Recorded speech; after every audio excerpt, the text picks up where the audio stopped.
গ্রাম পঞ্চায়েতের পরীক্ষার জন্য আরও কিছু গুরুত্বপূর্ণ প্রশ্ন উত্তর নিয়ে এই ক্লাসটিতে আমরা আলোচনা করব। আর আগের ক্লাসগুলি তোমরা যদি না দেখে থাকো তো অবশ্যই দেখে নিও। তাহলে দেখো, এখানে আজকে আমাদের ফার্স্ট যে কোশ্চেনটি আছে, বলেছে পশ্চিমবঙ্গে পঞ্চায়েত নির্বাচন পরিচালনার দায়িত্ব কোন সংস্থার? তো রাইট অ্যান্সার হয়ে যাবে এখানে অপশান বি, পশ্চিমবঙ্গ রাজ্য নির্বাচন কমিশন।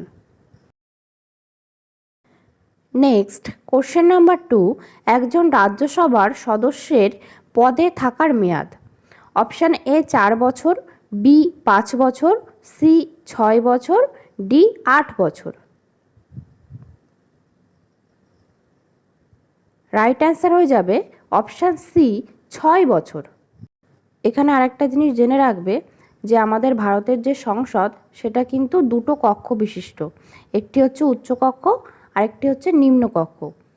উচ্চ কক্ষটিকে বলা হয় রাজ্যসভা আর নিম্ন কক্ষটিকে বলা হয় লোকসভা। এখানে লোকসভার আসন সংখ্যা 543টি এবং রাজ্যসভার আসন সংখ্যা 245টি এবং লোকসভার সদস্যদের পদের মেয়াদ হলো 5 বছর। রাজ্যসভা হচ্ছে একটি স্থায়ী কক্ষ এবং এই যে রাজ্যসভা, এখানে সদস্যদের কিন্তু একটা অবসর চক্র দেখা যায়। সেটি হচ্ছে প্রত্যেক 2 বছর অন্তর অন্তর 1/3 করে সদস্যরা তারা অবসর গ্রহণ করবে এবং সেখানে 3য় বছরের শুরুতে যে সমস্ত নবনির্বাচিত সদস্য আছে তারা সেই স্থানটা গ্রহণ করে। নেক্সট কোশ্চেন নাম্বার 3, ভারতের সংবিধানের একাদশ তফসিলে পঞ্চায়েতের অধীনে থাকা 29টি বিষয়ের মধ্যে নিচের কোনটি অন্তর্ভুক্ত নয়?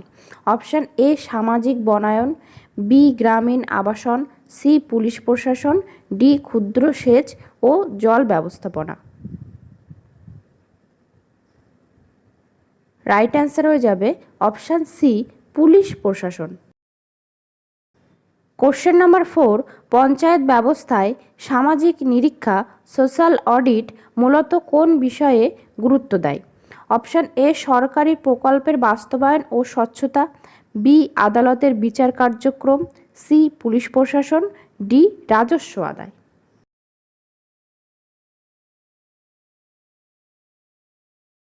রাইট অ্যান্সার হয়ে যাবে অপশান এ সরকারি প্রকল্পের বাস্তবায়ন ও স্বচ্ছতা।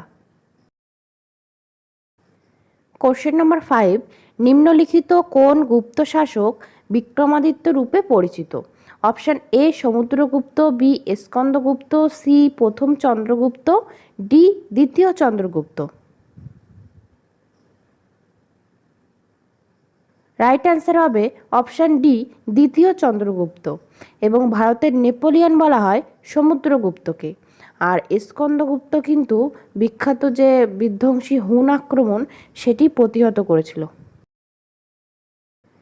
কোশ্চেন নাম্বার 5, গ্রাম পঞ্চায়েতের নির্বাচিত সদস্যদের মধ্যে থেকে প্রধান কিভাবে নির্বাচিত হন? অপশান এ সরাসরি জনগণের ভোটে, বি নির্বাচিত সদস্যদের ভোটে, সি জেলা শাসক কর্তৃক মনোনীত, অপশান ডি রাজ্য সরকার কর্তৃক নিয়োগ। রাইট অ্যান্সার অপশান বি নির্বাচিত সদস্যদের ভোটে। এখানে যেটা হয় যে বিভিন্ন জনগণদের দ্বারা যে বিভিন্ন ওয়ার্ডে যে সমস্ত সদস্যরা নির্বাচিত হন, তো তাদের মধ্যে একটা সভার মাধ্যমে বা একটা ভোটের মাধ্যমে প্রধান নির্বাচিত হয়। কোশ্চেন নাম্বার 7, পশ্চিমবঙ্গের রাজধানীর অবস্থিতি কোথায়? অপশান এ নিরক্ষরেখার নিকট, বি কর্কট ক্রান্তির নিকট, সি মকর ক্রান্তির নিকট, ডি আর্কটিক সার্কেল।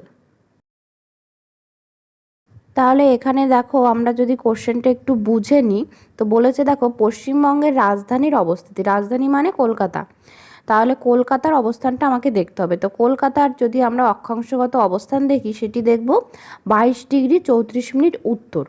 এবার এখানে দেখো বলেছে নিরক্ষরেখা, তো নিরক্ষরেখার মান জানি 0 ডিগ্রি। তারপর যদি কর্কট ক্রান্তি রেখা দেখি সেটি হবে কত না 23.5 ডিগ্রি উত্তর, মকর ক্রান্তি হবে 23.5 ডিগ্রি দক্ষিণ এবং আর্কটিক সার্কেলের মান হবে 66.5 ডিগ্রি উত্তর। তাহলে এর মধ্যে থেকে যদি আমরা দেখি যে সবচেয়ে কাছে কার আছে, তাহলে সেটি কিন্তু পাবো যে না কর্কট ক্রান্তি রেখা। তাহলে রাইট অ্যান্সারটি হয়ে যাবে অপশান বি, কর্কট ক্রান্তির নিকট। কোশ্চেন নাম্বার 8, পশ্চিমবঙ্গের কোন জেলায় সবথেকে বেশি মালভূমি আছে? Option A Medinipur, B Murshidabad, C Bardhaman, D Purulia.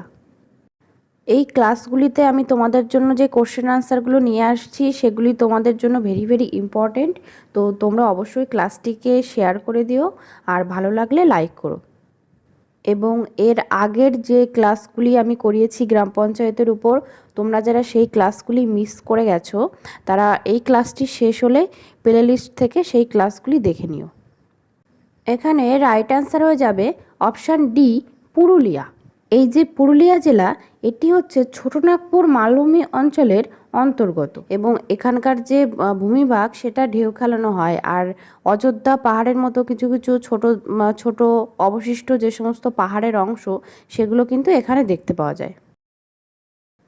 Question number 9, নিচের কোনটি প্রাচীনতম বেদ? Option A Atharvaveda, B Yajurveda, C Rigveda, D Samaveda. এখানে রাইট অ্যান্সার হয়ে যাবে অপশান সি ঋগ্বেদ। আর আমরা জানি যে বেদ মূলত 4 প্রকার, তো সেগুলো এখানে লেখাই আছে ঋক, সাম, যজু, অথর্ব। এবার এই যে 4টি বেদ, এই 4টে বেদ কিন্তু 4 ধরনের বিষয় সংক্রান্ত। এবার সেগুলো একটু জেনে নাও। যেরকম হচ্ছে আমরা যদি দেখি ঋগ্বেদ, তো ঋগ্বেদে আছে বিভিন্ন ধরনের দেবদেবীর মন্ত্র এই সমস্ত সংক্রান্ত। সামবেদ হচ্ছে সঙ্গীত সম্পর্কিত এবং যজুর্বেদ হচ্ছে বিভিন্ন যাগযজ্ঞ যে সমস্ত মন্ত্র সেই বিষয় সংক্রান্ত। আর অথর্ববেদ হচ্ছে এখানে আছে যে বিভিন্ন ধরনের যে পূজা অর্চনা আচার অনুষ্ঠান সেই সমস্ত সংক্রান্ত বা বিভিন্ন রোগ মুক্তির যে বিষয় কিভাবে কি সেইগুলো এখানে আছে। আর এই অথর্ববেদকে কিন্তু জাদুবিদ্যার বইও বলা হয়। কোশ্চেন নাম্বার 10, ভারতের সংবিধানের অনুচ্ছেদ 243 মূলত কোন বিষয়ের সঙ্গে সম্পর্কিত? অপশান এ পৌরসভার নির্বাচন, বি পঞ্চায়েতকে ক্ষমতা ও দায়িত্ব প্রদান, সি অর্থ কমিশন গঠন, ডি নির্বাচন কমিশনের ক্ষমতা। রাইট অ্যান্সার হয়ে যাবে অপশান বি পঞ্চায়েতকে ক্ষমতা ও দায়িত্ব প্রদান। আজকের ক্লাসের এই কোশ্চেন আনসারগুলি তোমাদের কেমন লাগলো অবশ্যই জানিও এবং এর পরবর্তীতে নেক্সট ক্লাসগুলিতেও আমি তোমাদের সঙ্গে আরও কিছু পরীক্ষার উপযোগী গুরুত্বপূর্ণ প্রশ্নোত্তর নিয়ে আলোচনা করতে থাকবো। তো তোমরা অবশ্যই প্রত্যেকটি ক্লাস নিয়মিত ফলো করবে এবং এই ধরনের ক্লাস পাওয়ার জন্য যারা এখনও চ্যানেলটিকে সাবস্ক্রাইব করনি তারা অবশ্যই সাবস্ক্রাইব করে নিও।